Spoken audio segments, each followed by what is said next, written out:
Some of the land that the conservation estate could be further opened up to private enterprise, albeit things like guided walks and, you know, maybe you'd have a few extra concerts, or you'd let some more filming happen in our national parks. Big deal?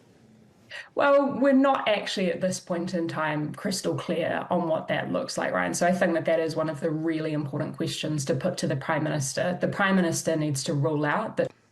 So, Chloe, the devil is in the detail. So her response is what our response has been, which is like, well, we need a bit more information before we can say good or bad. Not inherently bad, but need to see the information before can say good. There will be no mining on conservation land because as we've already seen with the direction of travel, this government does not value our natural environment. They've made it easier to kill our endangered species, the likes of kiwi. They've also obviously fast-tracked coal mining and kiwi habitats. But, you know, Forest and Bird hasn't come out lightly on this issue. This is the most significant rollback in conservation protections in a generation. And that is saying a lot in the context of the way that this government looks at our natural environment as something to exploit. As you're talking, Chloe, we're playing beautiful pictures of Milford Sound, I think it was. Just to be clear, no one's going to be building a McDonald's or mining at Milford Sound. This is talking about marginal land, stewardship land, some of which is not, basically can't be classified. It's not going to be our most beautiful, pristine areas that we are going to be potentially using for commercial.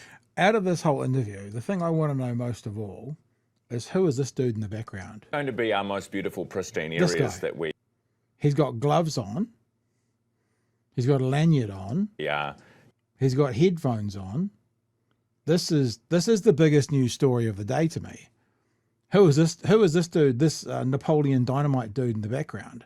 That's what I want to know. That is there. Now we're getting to the biggest stories of the day.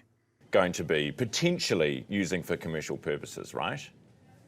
Well, again, Ryan, when we start to roll these protections back, we see that we tend to never get them back. And this, again, is case in point. We are changing, or the government is proposing to change, the fundamental role of the Department of Conservation from that of protecting our natural environment to simply managing its use. Yeah. And this is where we're seeing that direction of travel from protection and conservation of the things that New Zealanders hold dear towards exploitation. So, what do we want DOC to be? Do we want it to be protectors of the environment or managers of the environment? And I think it's a very interesting and smart way to look at legislation, that once you go down a path, it's hard to do a U-turn from it. And when Chloe said that in this interview, I started thinking about the mining, the drill baby drill stuff that this government's talking about.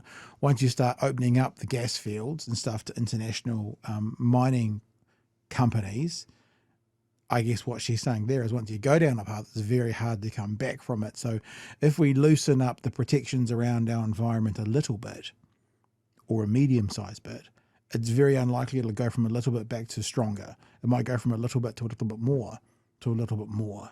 And so it's an interesting way to think about legislation in general and what to do with them.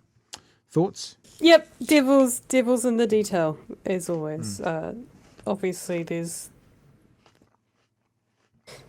pros and cons to both. You know, bring in international money to pay and help us do conservation work, because I feel like it's always going to be underfunded, conservation work. We just don't have enough public money going around to pay for that sort of stuff, unfortunately.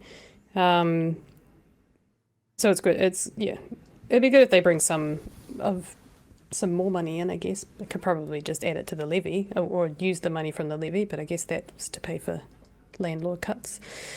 I guess we just have to wait and see. I don't trust them, especially after they tried to mine where there was like a Kiwi, non-Kiwi hotspot. Yep. What do you call it?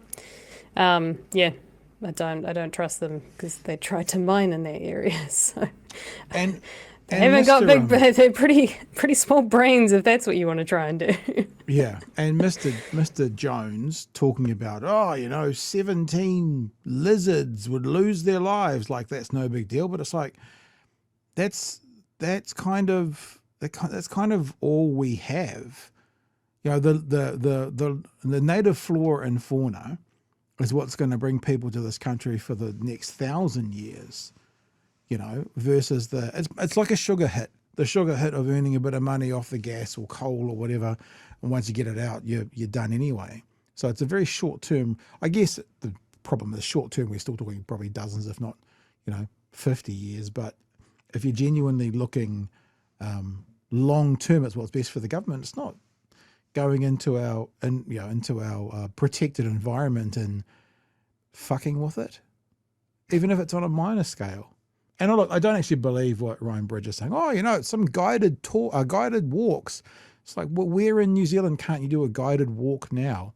What natural park can't you go into, or protected space that you can't do a guided walk now? So when he says that, it makes me distrustful as well as to what's going on, because I don't know any national parks in New Zealand that you can't walk in, albeit probably some specific spaces within it, like on tracks and that kind of stuff. But yeah, it just feels odd.